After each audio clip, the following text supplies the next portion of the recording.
Chapter 9. Sleeping in that big canvas tent with poetry was the most fun I'd had in a long time. It was called it was what what is called a wall tent, about 8 feet high in the center and about 4 feet high at the side walls, and with a drop screen in the front to keep out mosquitoes. Only there weren't any mosquitoes in our neighborhood, because we boys, and my dad especially, had poured oil on the surface of all of the ponds and puddles in the swamp.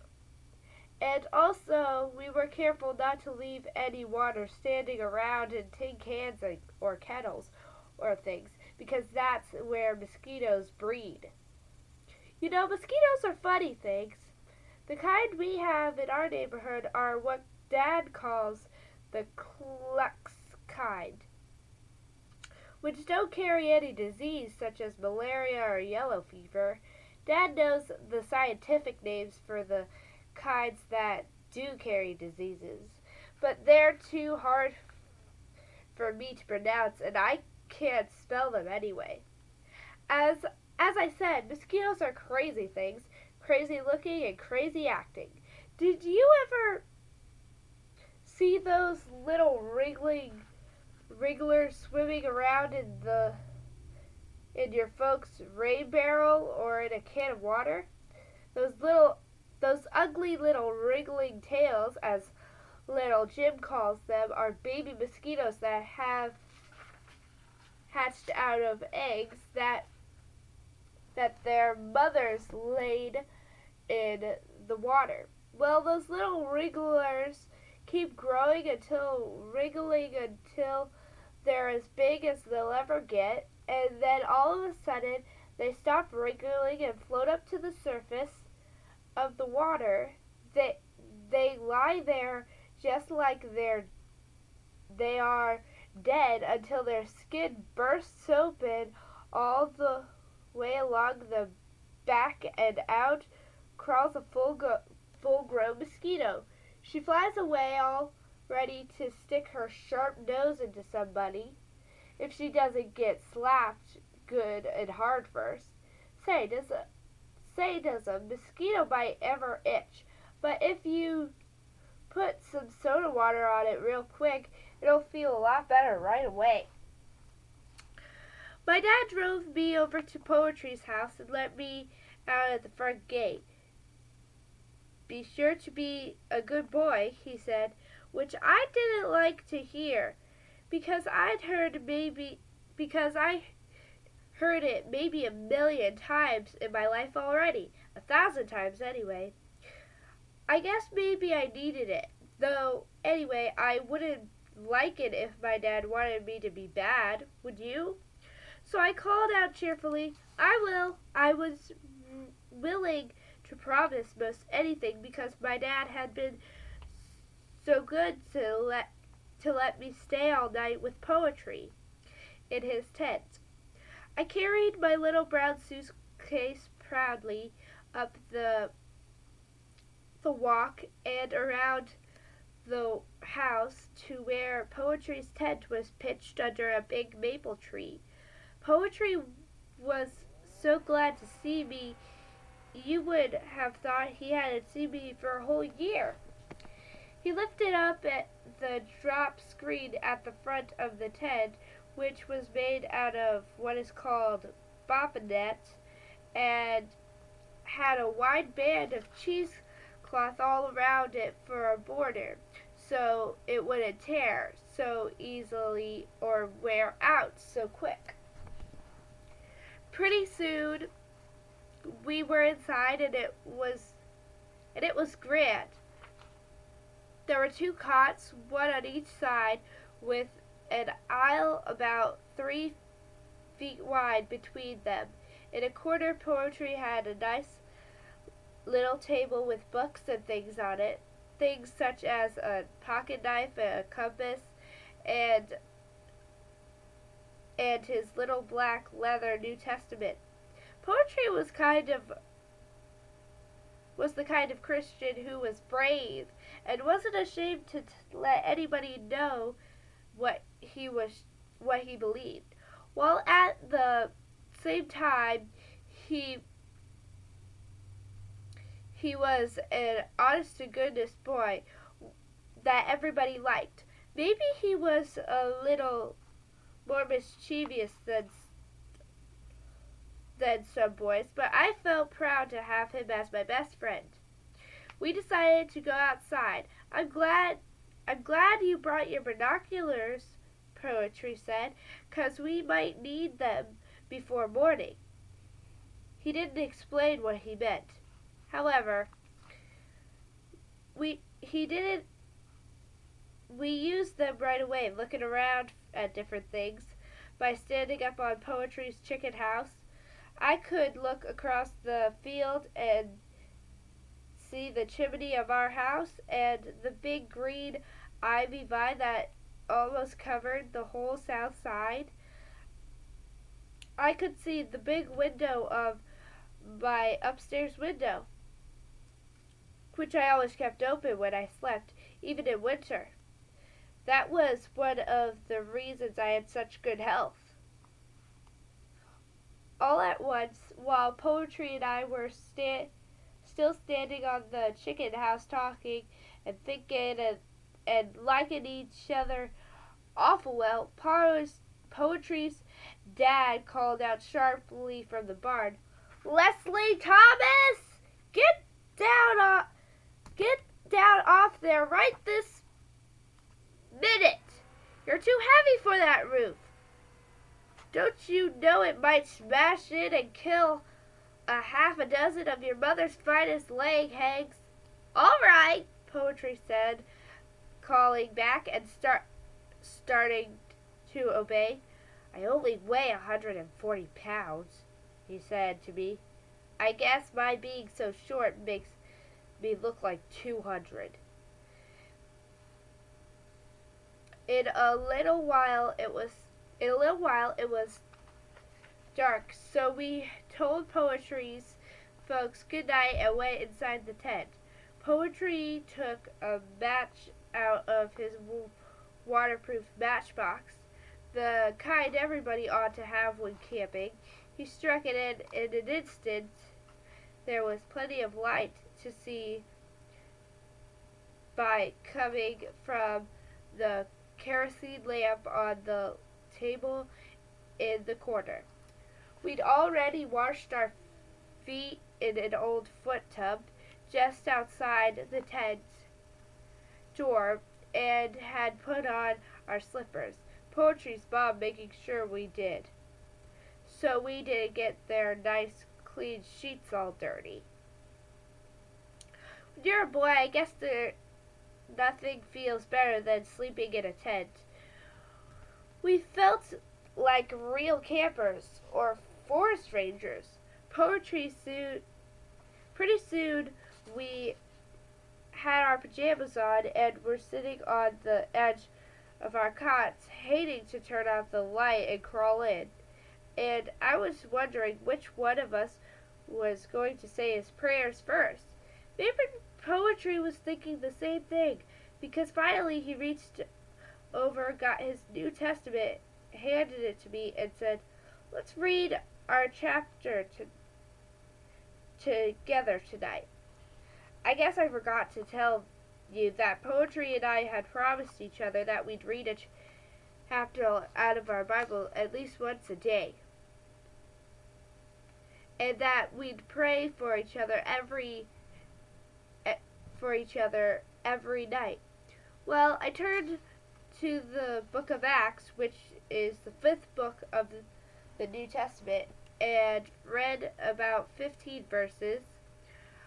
It was the story of Paul and Silas having to go to jail for preaching the gospel, and how they sang songs at midnight and were so happy because they loved Jesus in spite of being in jail with their feet all fastened tight in wooden clamps. Then there was a big earthquake, and the jailer tried to kill himself with a sword because he thought the prisoners had escaped. But instead, he became a Christian, and he and his whole family were baptized before morning. It was a great story, I tell you, and we liked it a lot, especially since Poetry and I kind of liked each other the way Paul and Silas did. We made up our minds that if we ever had to go to jail for being Christians, we'd do it. And we'd sing at midnight too, only we wouldn't exactly want any earthquake. Then the two of us got down on our knees together beside Poetry's bed and said our prayers. This time Poetry didn't say his little poem prayer at all, but just talked to the Heavenly Father with his own words. He explained afterward that he was getting too big to just quote a poem to God, and so he decided to talk to him right out, knowing that he loved boys and that Jesus had been a boy once himself. Soon the light was out and we were laying there on our cots, thinking and talking, telling each other stories, and looking through the little square hole at the top of the tent in trance, which was open for fresh air. I was looking out at the sky with the stars looking down at us if they were our best friends, as if they were our best friends. When Poetry started to say, "Twinkle, twinkle, little star, how I wonder what you are, up above the world so high, like a diamond in the sky." I always did like that poem, ever since I was little, so I made him quote all the verses of it, liking especially the verse that goes, "In the dark blue sky you keep, and often through my curtains peep, for you never shut your eye till the sun is in the sky." Then we began to get sleepy, and in a minute we were gone. Did you ever wonder where a boy goes when he goes to sleep? Of course you don't. Of course you really don't go anywhere. When you wake up, you're still right there in bed. At least I was when I was awakened a little later by a strange noise coming from the old maple tree somewhere right above our heads. It sounded like somebody crying or else moaning or wailing in a trembling voice. As soon as I was fully awake, I knew it was nothing but a screech owl, and nothing to be afraid of. I'd seen plenty of them in the daytime. They generally sit all alone in the hole in some tree, sound asleep, waiting for night to come out so they can go mouse hunting or maybe cutworm hunting. Dad says screech owls are some of the farmers' best friends because it's at night that cutworms cause the most trouble.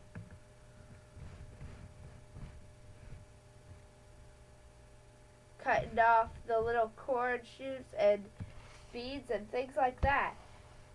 Since the screech owls hunt them at night, killing hundreds of them, boys ought to never kill any screech owl, no matter how much they don't like them. Poetry was wide awake too, and pretty soon he whispered, "Bill."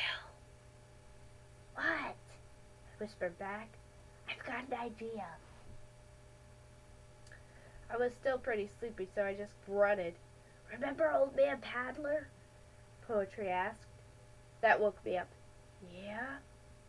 "Yes," I said, and the screech owl let out a long, trebly wail and sent shivers up and down my spine. When you're home and upstairs in bed listening to an owl out in the woods, it's a lot different from when you're sleeping in a tent, which is about the same as sleeping out of doors.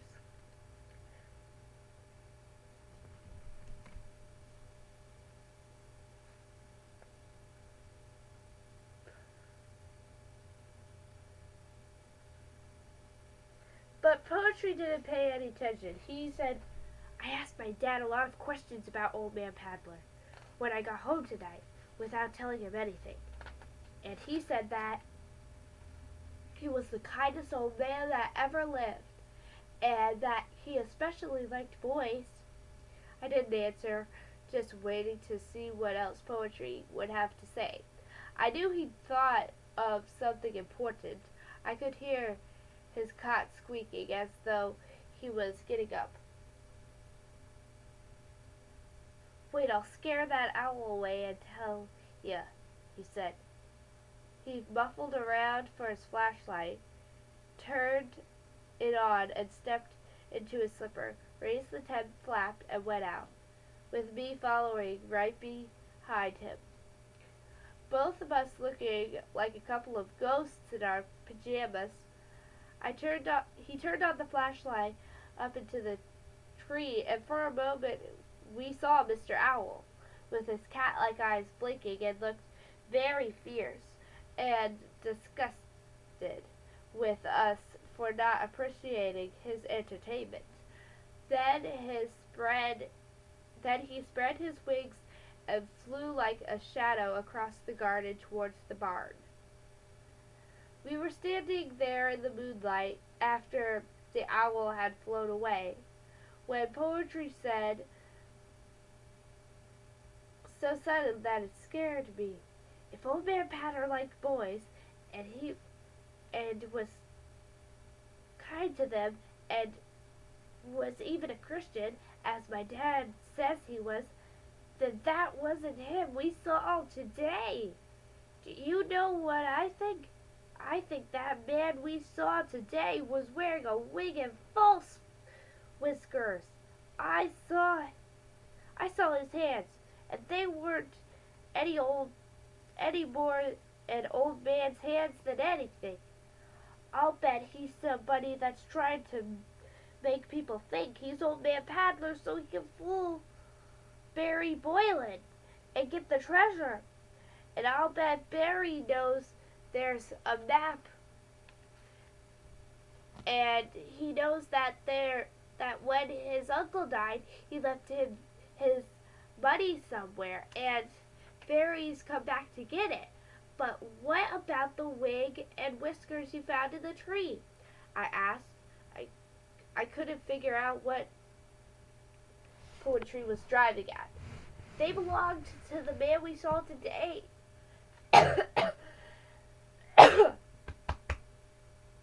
I'm okay.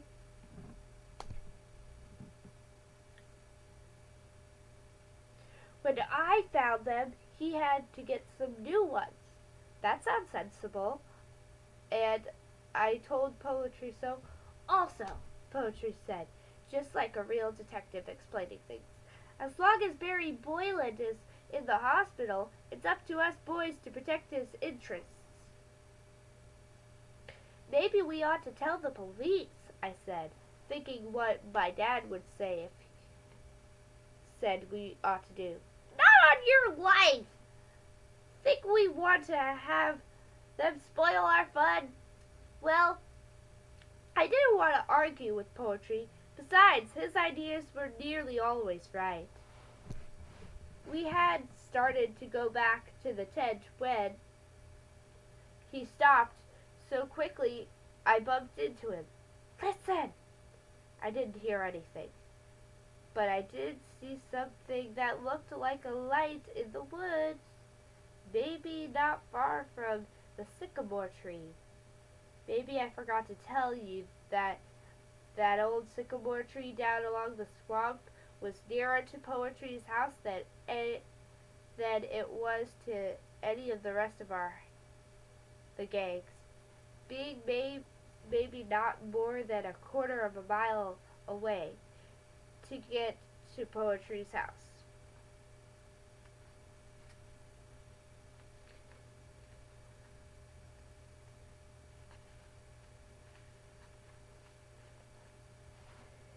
You just had to go down a hill and through the woods. Get your binoculars, quick! Poetry commanded under his breath. He handed me his flashlight, and in a jiffy I was in the tent and out again, and Poetry was looking through my binoculars down the hill towards where we knew the tree was. Look, he whispered, and handed the binoculars to me. All I could see was the light and a shadow moving about it. We've got to do something quick, Poetry said. We won't even have time to dress. He was in the tent and out again with the disguise he'd found in the old tree the day before yesterday. What are you going to do? I asked, my teeth chattering. Not because I was cold either, for it was warm that night. I noticed that Poetry had put on his shoes, so I put on mine too real fast. Let's go or we'll be too late, he said. Now, I didn't exactly want to run smack into any ghosts or whatever was down along the swamp, but I didn't want to seem like a coward either, so I followed him as fast as I could. The wind was blowing in our faces, and we knew whoever was there wouldn't hear us coming unless we made a lot of noise. Poetry looked ridiculous in his big flapping pajamas, and I guess I looked just as ridiculous running after him. He knew every inch of the woods along the creeks here. So we just hurried along. I still thought his idea was crazy. Well, dangerous anyway. When we got to the bottom of the hill, we stopped to get our breath and to look through the binoculars again. As plain as day, now we could see an old-fashioned lantern and a man digging with a spade right beside the swamp rose bush where we'd been digging that afternoon.